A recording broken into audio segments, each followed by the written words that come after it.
안녕하세요. 부산부동산 스터디입니다. 3주간 쉬었던 주간 브리핑 다시 시작합니다. 30주차, 31주차, 32주차 주간 브리핑 시작해봅니다. 그동안 참 많은 것이 바뀌었다는 느낌이 드네요. 말해 뭐해? 하락률 1위 부산. 부산이 광역시 중에서 하락률 1위를 차지했습니다. 나머지 지역이 상당수 플러스로 바뀌었음에도 불구하고 부산은 마이너스를 기록하고 있더라. 왜 부산이 뭐가 모자란데? 뭐가 문제인데? 라는 부분 본격적으로 살펴보기에 앞서서 정부의 말 다 못 믿겠다. 외환 보유고 4천조 가지고 있다. 4천 좋을 거예요. 4천억 달러? 400조? 뭐 아무튼 외환돌 4천조일 거예요 아마. 네, 정확하게 모르겠습니다. 네. 엄청나게 가지고 있다. 이거 우리 언제든지 마음만 먹으면 다 쓸 수 있다. 근데 많은 전문가들이 이야기하죠. 이 전체에 있는 외환 보유고 중에서 실질적으로 활용할 수 있는 부분은 뭐 10%니 20%니 그 밑으로 떨어지면 위험해질 수 있다라는 이야기 하고 있죠. 근데 정부에서는 아무 문제 없다. 우리들이 당장 나빠서 다 쓸 수 있다. 큰 소리 뻥뻥 쳤거든요.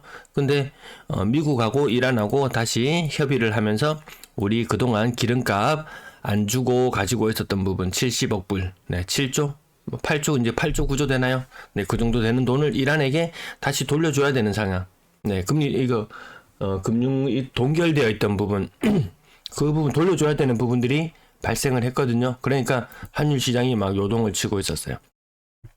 뭐 이거 아닌 또 다른 요인일 수도 있겠죠. 아무튼 이 이야기가 계속 나오고 있다라는 거죠. 정부의 말 다 못 믿겠더라. 정부에서 갑자기 죄송합니다. 정부에서 갑자기 딴소리를 하기 시작했어요. 얼마 전까지 특례 보금자리론 이거 DSR 우회하는 정책 안 된다. 여러 비판이 많이 있었어요. 그럼에도 불구하고 특례 보금자리론을 통해서 부동산 시장의 약반등, 거래량 상승을 이끌어 왔어요. 자화자찬하고 있었을지도 모르겠어요. 근데 웬걸 그 역작용으로 가계 대출이 다시 월간 기준으로 6조씩 증가하는 이 현상이 다시 나타나 버렸어요. 점점 소비는 안 하게 되죠. 가계대출 점점 늘어나는 이 사태를 맞이하면서 정부가 이 특례보금자리를 앞장섰던 이 정부가 갑자기 대출을 쪼이라는 시그널을 보냅니다. 야, 50년 대출, 그래 DSR 우회하는 그 대출, 그래 그거 좀 해봐 라고 했을지도 모르겠어요. DSR 우회 수단으로 지목되고 있는 이 50년 만기 주담대. 근데 정부에서 이야기했어요. 야, 그거 안 되겠다 라고 이걸 틀어막으려고 하고 있어요. 그래서 실제 사례를 조사해보면 60대 후반의 고객입니다. 60대 후반에 가지고 있는 빚도 다 정리하고 끝냈어야 될 그 나이입니다. 근데 50년 만기 대출을 받았습니다. 은행이야 뭐 이익을 위해서라면 뭐 산 사람 죽은 사람 어디든지 뭐 대출을 내줄 수도 있겠죠. 과거 세금을 징수했던 그런 사례들처럼. 근데 50년 만기 대출을 60대 후반 고객이 받는다? 이 너무 심하잖아요 이거. 아무튼 이거부터 시작해서 20대의 연체율이 높아진다. 대출 좀 제한하려는 그런 시그널 느껴지시나요?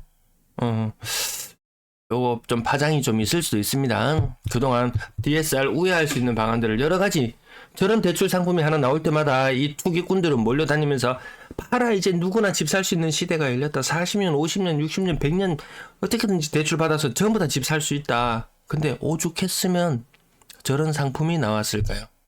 오죽했으면 50년 넘어가는 그런 상품이 나왔을까요? 40년으로 대출 내주니까 집 못 사겠더라. 살만한 사람, 빚 내서 살만한 사람들 다 샀다는 이야기. 그 와중에 또 끌어들이고 해보니까 웬걸 20대나 이런 것들이 아니죠. 네. 이런 사람들 해보니까 연체율이 높아지더라. 자, 본 내용으로 넘어갈게요. 매수 우위지수 부산 지금 20 아래에서 계속 놀고 있어요. 계속 놀고 있습니다. 일부 반등하는 지역들 와 부럽다고 느껴지실지도 모르지만 이 도찐 개찐입니다. 60 이하는 다 분위기 안 좋은 거예요. 도찐 개찐 다 안 좋다. 그 가운데 대구 부산이 특히 안 좋다. 살아날 기미가 보이지 않더라. 조금 더 확장해서 살펴보면 부산 이 밑에 묻혀갖고 보이지도 않죠. 매수의지수 100을 넘어서면 매도자가 유리한 포지션에 갈 수 있다. 이런 거지만 실질적으로는 60 이상만 올라가도 매도자가 거래에 있어서 우위를 점할 수 있죠. 그 아래에는 매수 우위 시장이에요. 매수 우위 시장. 매도 물량이 넘쳐나는 지금 시장이에요. 매수 우위 지수 대구 부산만 놓고 봤을 때 이거 동조화 된다는 말씀 제가 많이 말씀드렸죠. 전국이 따로 놀면서 특정 지역에 대한 쏠림이 생기면서 정보가 많은 사람은 이 지역 저 지역 옮겨 다니면서 엄청난 재미를 보던 시절이 있었다. 하지만 이제 정보, 네가 알고 있는 정보 나도 다 알고 있다. 전문가라고 떠드는 사람 네가 나와서 하는 이야기 나도 다 알고 있다 라고 말할 수 있을 정도로 지금 정보는 넘쳐나고 그 가운데 수많은 시간을 거치면서 이제 옥석을 가릴 수 있는 그런 선관들도 많이 생겼어요. 과거에 단순히 누가 어디가 좋다 하면 거기 아무 생각 없이 몰려다녔지만 이제는 판단할 수 있다라는 거죠. 전국이 비슷한 상황으로 갑니다. 전국이 동조화됩니다. 대구 사람이 부산 분위기 좋네 하고 막 옮겨 다니기에는 부산이 분위기가 조금 좋아지면 조금만 지나니까 대구도 또다시 분위기가 좋아지거든요. 굳이 발 빠르게 옮겨 다니면서 부지런 떨지 않아도 평타 이상은 하겠더라. 물론 아주 특정한 지역, 인기 있는 지역에 몰려가서 더 많은 수익률을 창출할 수도 있겠지만 그런 경우는 이제 많지 않을 수 있다. 특히 그것이 대구 경북이라면 더욱더 아닐 수 있다. 자, 3주간 살펴보면요. 부산은 마이너스 0.06, 마이너스 0.05, 마이너스 0.06.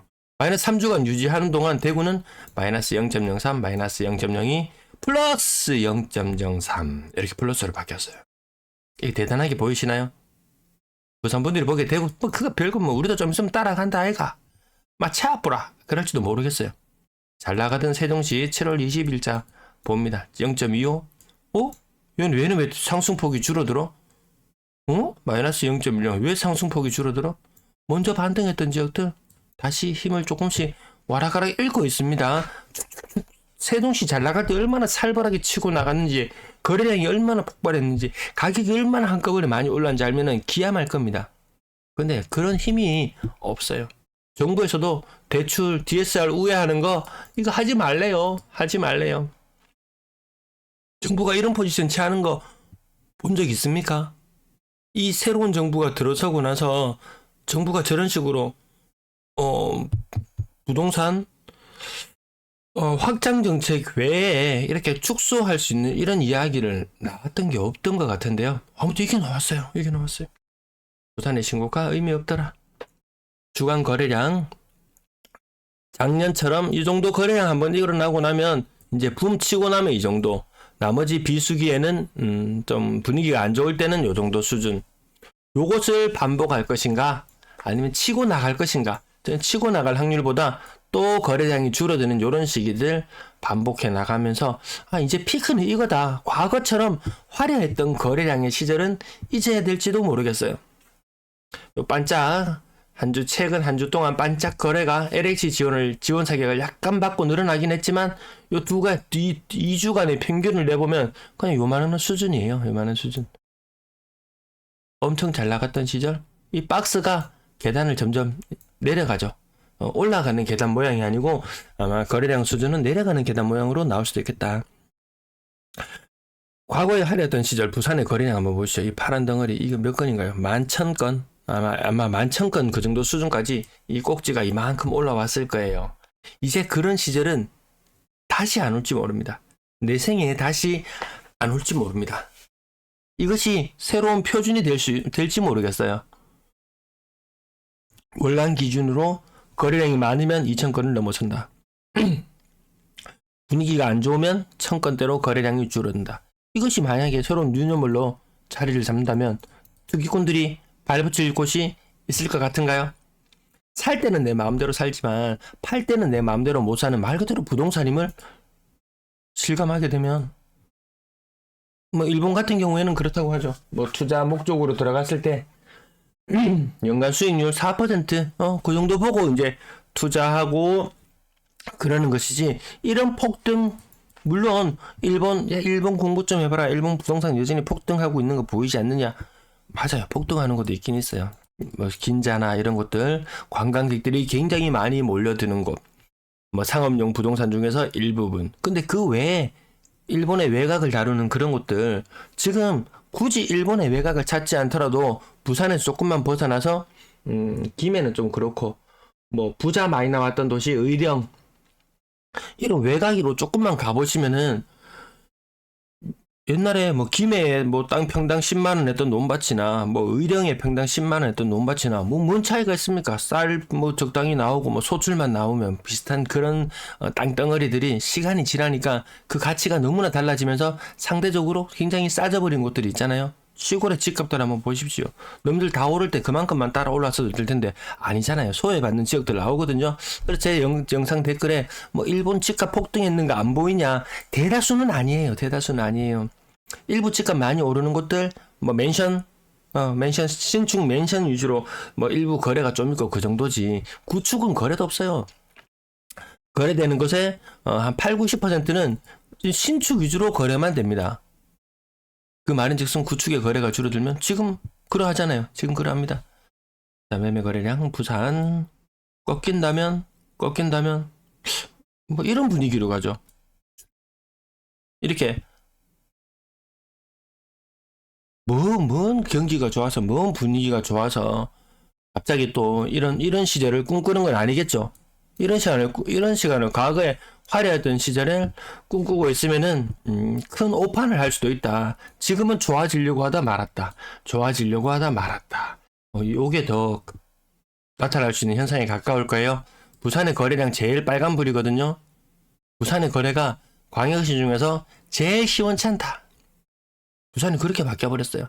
그 가장 화려했던 시절을 뒤로하고 가장 쭈구리가 되어버린 부산의 모습. 요거 부산이에요. 요거 부산. 거래가 제일 활발하지 않습니다. 대구의 거래량도 월간 기준으로 2,000건 가까이 나오는데 부산의 거래량이 2,000건을 살짝 넘어서는 수준이니까 인구 수준이나 이런 것들을 견주어 봤을 때 지금 부산은 아니더라. 비싸거든요. 여전히 대구에 평균적으로 3.3억, 부산은 평균적으로 3.8억, 건당 거래되고 있는 거래 금액이나 이런 행태를 보면 이게 비싸요. 근데 아파트 생긴 모양은 똑같아요. 입지, 교통 대구가 압도적입니다. 바다 뭐 1년에 몇 번 본다고요. 인구가 많다는 그 이점, 누릴 만큼 누리고 혜택 볼 만큼 보고 충분히 그만큼의 프리미엄 얹어 있는 상태다. 여기에서 뭐 특별히 더 대단할 게 있냐? 라고 봤을 때 잘 모르겠더라는 거죠. 전세 거래량은 그나마 좀 지나갈게요. 자, 매물은 부산이 1위, 거의 45,000개. 이거 역대 최고의 물량이거든요, 지금. 최근 몇 년간의 상황을 계속 추적해보면 역대 최고의 매도 매물이에요. 일부 지역 매물이 살짝 줄어드는 척 하다가 다시 늘어나는 이런 현상들도 보이거든요. 그래서 다른 지역들도 꿈틀꿈틀 하다가 지금 평양하게 움직이던 매물이 갑자기 또 솟아날지도 모르겠어요. 왜 정부에서 빚 많이 내가고 집 사지 마라. 뭐 갚지도 못할 거 뭐 은행 연체율만 자꾸 올리고 대출 내줬더니만 연체율만 자꾸 올리자고 이래가 될 일이가 이러고 있는 이런 분위기거든요. 자, 매물은 인구수로 봤을 때는 대구가 1위, 부산이 2위. 근데 역대 매물 개수를 보면 대구는 아직 역대 최고치까지 올라오지 못했지만 부산은 역대 최고치까지 지금 매물이 치솟아 있고요. 전세 매물은 부산이 1위, 인천, 부산과 인천 그 힘이 좀 비슷하게 느껴집니다. 여기 대구와 비교해 봤을 때 인구 1,000만으로 했을 때는 부산이 대구의 1위 자리를 뺏겼어요. 부산이 하여튼 대구도 제가 좋지 않다고 말씀드리지만 부산도 별반 다를 거 없는 것 같다. 대구랑 운명을 같이 해 나가고 있는 그런 모양새를 보여주고 있습니다. 네, 시청 감사합니다.